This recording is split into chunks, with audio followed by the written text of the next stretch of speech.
We thought you might like to know about Purdue Polytechnic High School. What is that? Why are we talking about a high school? Is it a college? I've been confused about it. And my guests today are a coach at the school and a student at the school. Here on the program, we talk a lot about homeschooling. And this is honestly like organized homeschooling. And a lot of homeschoolers from the state end up going to this school because they've adopted so many of the principles, like project-based learning, students guiding the process to follow their passions to learn. This is a great model that I would reach out to your local college and get somebody to get this into your local area. Mitch Daniels, the former governor, went to Purdue and realized, wow, only 15 students a year from IPS, the state's largest or second largest school district, are coming to Purdue.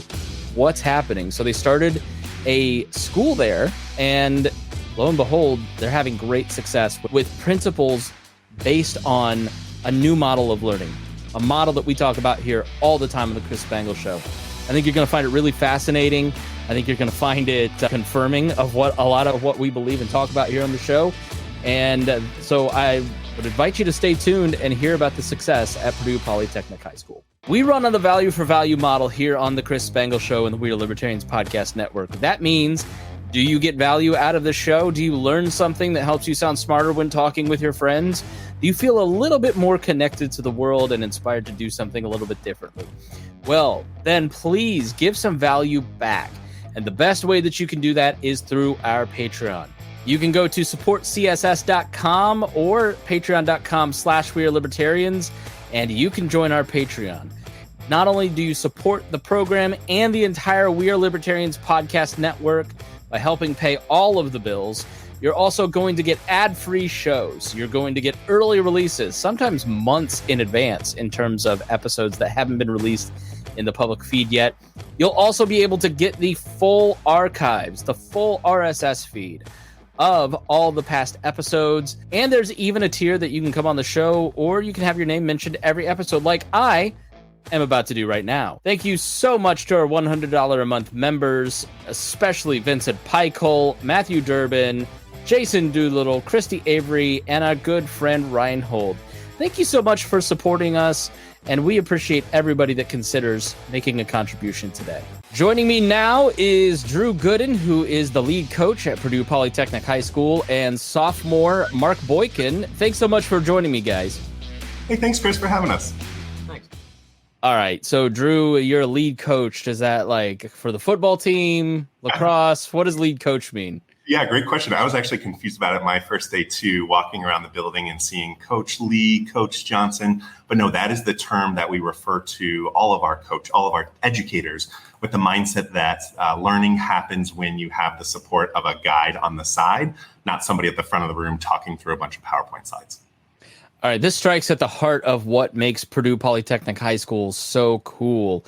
Tell us a little bit about the development of the school. How did the school start? Yeah, so essentially in 2014 to 2020, there were only 15 students at Purdue University in each class who were graduates of Indianapolis Public Schools. And Purdue identified, under Mitch Daniels' leadership, identified that as a challenge they would like to overcome. Okay, let me pause there. Yeah. Are you telling me that the people that enrolled at Purdue every year, yes, there were like 15 people from IPS? Yes. One of the largest, I think it's the second largest school district in the state, was only sending 15 students. That's remarkable. Wow. Okay. Thus, enter Purdue Polytechnic High School, designed to be a pipeline to Purdue. So we emphasize project-based learning, student choice, STEM, and so far we've been massively successful. As of 2023, our 3 graduating classes have led to a 6% increase in enrollment of Black undergraduates at Purdue University, West Lafayette. Okay, that's fantastic. So what led to the different outcomes? What do you do differently at PHS? What's the nickname for the school? I imagine you don't say all 4 words. Yeah, we say PHS or Purdue Poly. All right, Purdue Poly. So what do you do at Purdue Poly that is different that's leading to those outcomes that you're not getting at IPS? Yep, the big one is project-based learning. So we operate in quarters that we refer to as cycles. And prior to each cycle, students see a menu of different project opportunities that they can choose from. Things like one of our favorites right now is called Esports, Stats, and Smash. And so students who are interested in video games, they play a little bit of Smash Brothers in class, and then they do a deep dive data analysis to create models and predictions about the performance of the players. So it gets rid of this question of why are we learning this? We're learning this because it's a tool to help us be awesome at esports. Or a mock trial. We're really proud of our mock trial team. It's one of the projects offered each cycle. And this past month, we sent our mock trial team to Yale, where they were invited as part of the Bulldog Invitational. And they're learning collaboration and public speaking. And so each of these projects, there's a menu of about 30 of them offered each quarter, come with a little 1-minute pitch video that the coach creates. And then students can select into projects based on their interest and how important it is for them to be in the project. And that leads to a student like Mark here, who, is in a Latin class, a probability math class, and engineering scholars program. You want to share a little bit about that? I'd say engineering scholars has been pretty good. It taught me a lot. We really touched base on like everything that we need to know, especially momentum, where we did the trebuchet,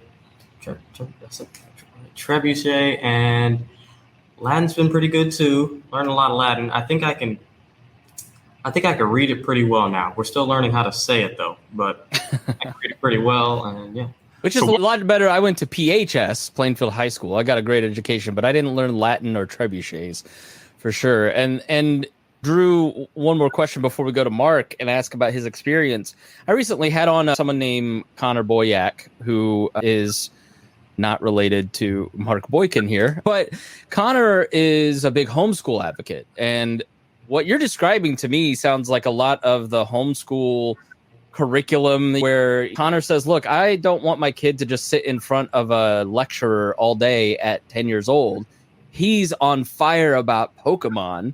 And so I have him go write an essay on which is the best Pokemon to learn arguments, or we do projects to do math-based learning. It sounds a lot like that, which is you're showing what I've noticed with my homeschool wife and her siblings, how well educated, how better educated I think they are than my background, my siblings. I'm just surprised that there's a public school. Are you a public school that is in taking on that project-based learning like he described and seeing such good results with it? Yeah, I'm impressed you're picking up on that fast. It's interesting. We actually have a large contingent of families who homeschooled their students through elementary and oftentimes middle school, but then hear about our offerings and choose us to have students come back to school after a homeschool experience. But you're exactly right. Whereas at a traditional school, you might have some opportunities to pick an elective here or there, and then that's your elective for the entire semester or entire year. Here, we're enabling that choice every 8 weeks at the least. So you're getting you're in the driver's seat of your education and getting to determine what you're learning on the daily. Yeah, and this is one of my questions always to my homeschool friends is, okay, you're doing those project-based learning, but one of the benefits of my education is that I got to dip my hands in a lot of different areas to see what I liked. I was horrible at math. Obviously, I was good at English, right? I was good at history. That's what I love to do. And they always argue, why do you have to learn so many different languages, essentially?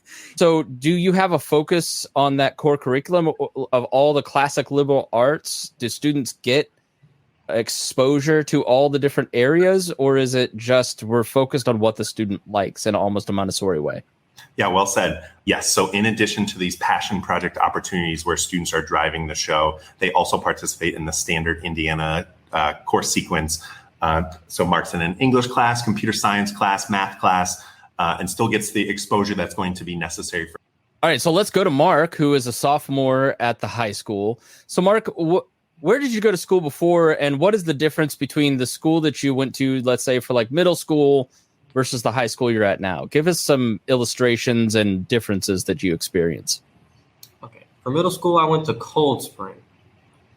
Yeah, it's on Cold Spring. I've got family there. Yeah, I'm very familiar with it. Great school. Oh yeah, it's a pretty good school. They pick your classes for you, and then you go to the classes, and they give you math, history, all the basic stuff, and they try to make it more, how do I put this, specific for you. They'll try to change what they do in each class specifically for you. But compared to Purdue, you get to pick the classes themselves, and they still change it for you. I'd say Purdue did a better job with that. Yeah. And Drew, we should say, for people who are around the country, around the state that don't know, Cold Spring is one of the magnet schools for the IPS system.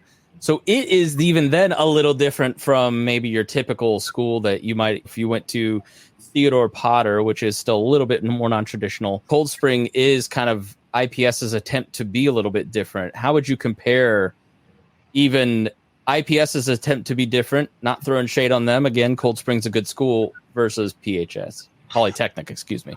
Yeah, my teaching experience before this was in Missouri. And one thing I've been continually impressed by is the innovative landscape of Indianapolis, so that a student like Mark can opt into Cold Spring and get a unique experience. We have students from tons of different middle schools, each bringing their own particular experience. And it really allows families to make a selection based on their individual child. Same at the high school level, too.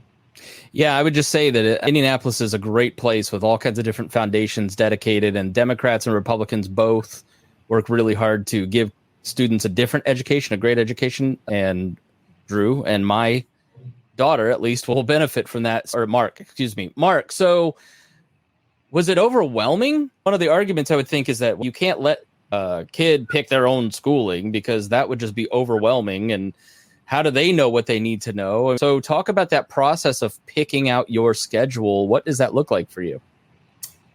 Let's see. When I first started looking at what I could pick, I thought to myself, what will I need later on? And that helped me decide which classes I should pick. Okay, so what are you thinking about? When you look at your future, what are you thinking about? I'm thinking about mainly STEM, science. I like the program too. I'm learning Python right now, by the way. And that really helped me decide which classes I want. Drew, I graduated in 2002. Literally nothing I do existed when I graduated high school. I'm a podcaster doing video work, and all the stuff that I'm doing professionally didn't exist. How much more accelerated is that for your students today? And first, touch on what STEM education is for those who don't know, and why you think it's so important for students to invest in it. I appreciate you mentioning, as time goes on, the tools change drastically. And that's part of the premise of the foundation of our school, is that we are preparing students for jobs that don't exist yet. But we do know that in those jobs, students will need the ability to communicate, collaborate, and innovate. And so how can we craft experiences that lead to students learning the content, but also allow them to flex those collaboration, communication, innovation muscles? And so the main foundation of our academic model is project-based learning, where students are engaging in real, authentic projects for an audience other than just the teacher who's leading the class. And that's giving them an authentic opportunity to do something real and learn along the way. So, Mark, do you sit in lecture classrooms? Is there a point in your day where you're sitting in front of a blackboard where a teacher's talking, or is it all these projects?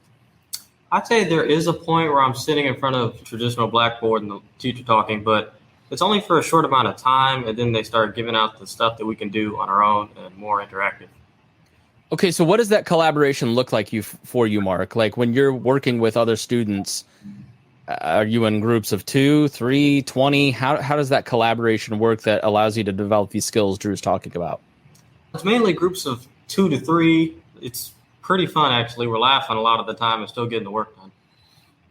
Wait, you're not supposed to have fun at school. That's not supposed to be drudgery, terror, and torture. No, you can have a little bit of fun. Oh, come on. So what are some projects that you've worked on? Let's say, what are you working on right now? What are some projects? Working on a paper tower. It has to be made out of paper, tape. Now I'm reading off the instructions themselves. They said paper, tape, a tape measure we can use to measure it. And I think that was it. For instance, my team, we tried to put the tape measure, tape it to the table and just pull the tape measure up and make it work, since it was technically some of the material. But the teacher did not like that because I honestly don't know. It technically was in the specifications, but it didn't work. So we decided to just build a traditional paper tower, and it went pretty good. Look, if it's not in the rules, Mark, then you didn't do anything wrong. That's all I'm saying. This is exactly what we want, though. We want rule breakers, we want rabble rousers, and we want to have an environment where they're safe to innovate and fail within those constraints. So Mark's project that he's referring to is from our Principles of Engineering curriculum, and it's these mini projects that then lead up to a broader project around a sustainable car development. So by the end of the cycle in December, Mark and his team, whether this same team or a different team, will be collaborating together to design a net zero energy car. Wow. So, Mark, are there other projects? Do you work on one project at a time, or is this one of 4 or 5 projects that you may have going at this moment? I work on one project at a time for each class, but I do have other projects going on, like in computer science. We're working on this tutorial. He's trying to teach us stuff so that we can design our own video game with Make Code. So when you're working with other people, I was always somebody that people wanted to team up with on a project because I would make sure that it got done. But over time, I became a little too dictatorial and didn't listen to my teammates very well because I, by college, was like, look, you're not going to follow along anyways, right? So I was terror to work with. Like, how do you, Mark, deal with people in your group that, does everybody collaborate because it's just expected, or do you have some personality issues that you sometimes have to work out with other students? I try to make sure I'm a nice guy to work with so that other people don't not want to work with me. But sometimes other of my teammates, they don't like each other that much, but I try to keep them focused on the goal so that they can get this over with and we don't have to, Yeah, Drew, are there a lot of interpersonal challenges with this model? Definitely, because that's the reality of collaboration. It's messy, it's hard. But the idea is that if we send students off to college or the workforce, having had lots of attempts at this collaboration, innovation, communication, then they'll be much more equipped to jump right in when they're doing it as part of their college or career. So, Drew, I saw on your website that 60% of first-year college students must take remedial classes. That's according to the National Center for Public Policy and Higher Education. I also saw, which inspired the previous question, 85% of jobs that exist in 2030 haven't been invented yet, which is amazing. But what is it about the existing model? How would you diagnose that led to 15 students from IPS going to Purdue and 60% of first-year college students needing remedial classes, like me, needing to take basic algebra 3 times? Mark, don't be like me. What is it about the current model that causes that? I think it's the factory mindset, and that the foundation of our current school system was based in a time where we were preparing students to work in factories as industrial laborers.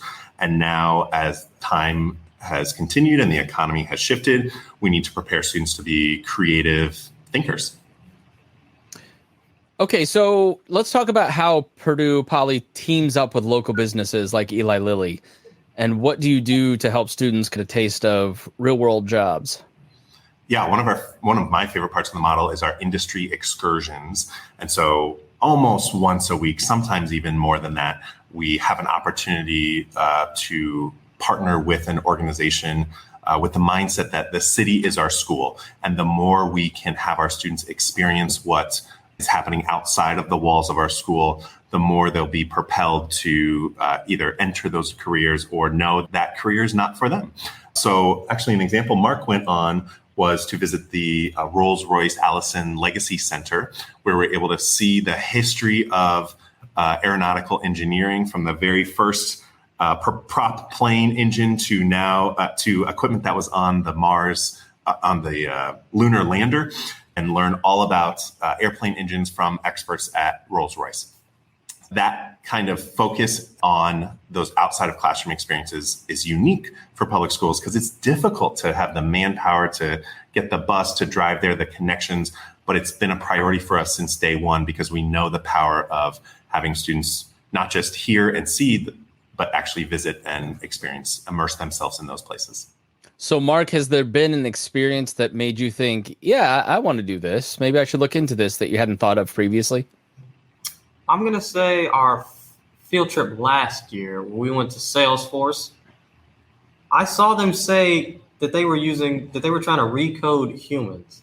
Now, at first, I always thought about this whenever I watched Iron Man 3, of course, that guy with the fire. Now that I saw it, I thought this is leading to something there. How did you make changes in your education based on that insight? I would say I started trying to learn a bit more about biology along with programming and technology, so that can mix together. What else has surprised you? Has there been a program? You mentioned a summer program that you liked. Are you year round, or is there long summer break? Do you take summer classes? Tell us a little bit about what you do in the summertime, Mark. Last year, and I'm probably going to do it again this year, I went to the Think Summer. Yeah, Think Summer. Think Summer. It's been a pretty good experience. Teaches you about what you want to learn, like engineering and programming for me.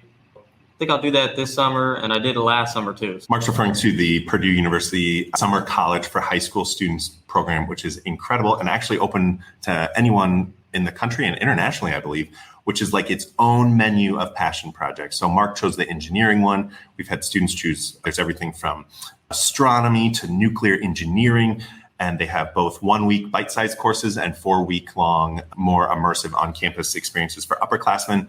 But it's with the same mindset that if we can get our students up on campus to experience what a bite-sized portion of college is like, that may be the driver for some students to make that a reality upon graduation.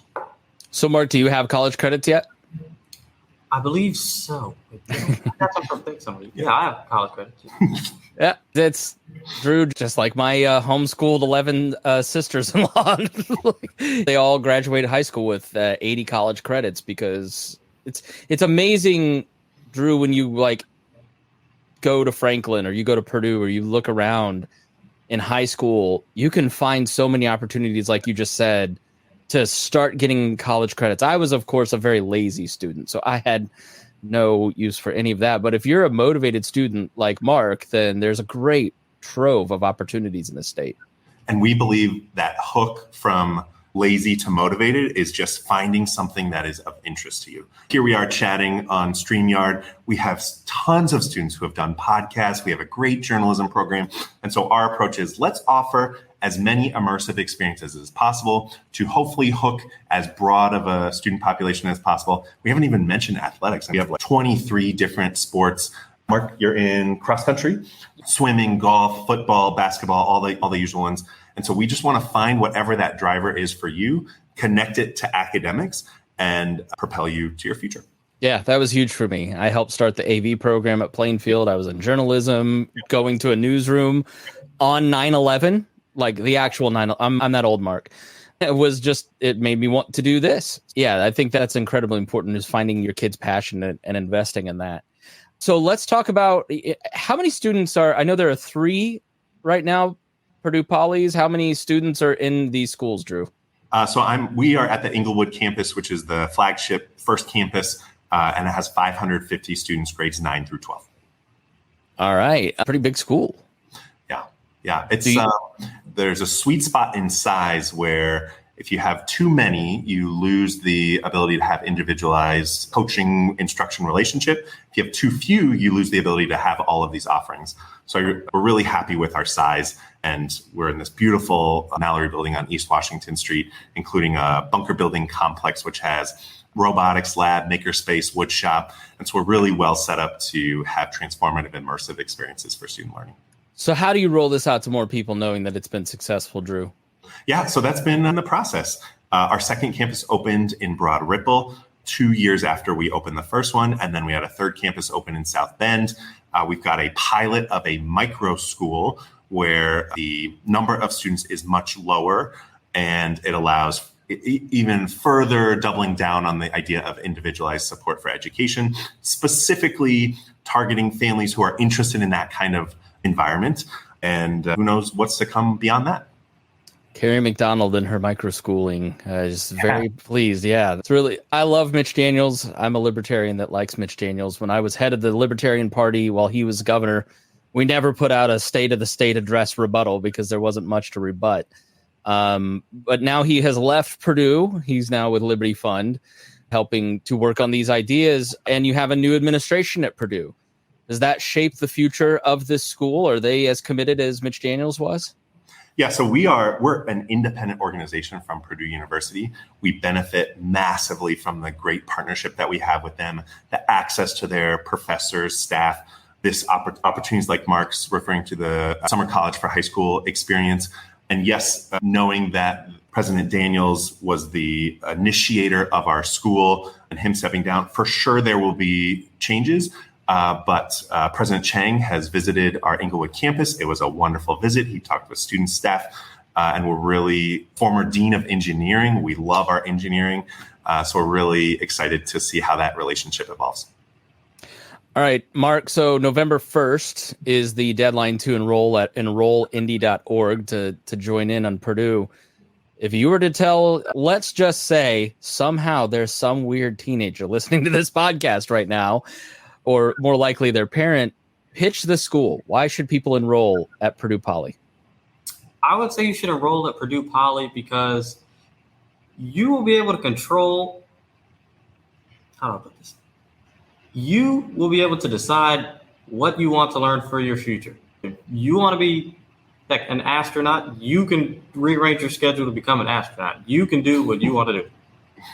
All right, very good. Drew, shameless self-promotion time. Anything else that we should have mentioned that we didn't? Yeah, enrollment opens for round 1 of Enroll Indy. We have a very high match rate for families who select us for round 1 and Enroll Indy, and lots of more details on the enrollindy.org website, or schedule a shadow day. We have shadow days every Tuesday. You can find information about that on our website, pphs.purdue.edu.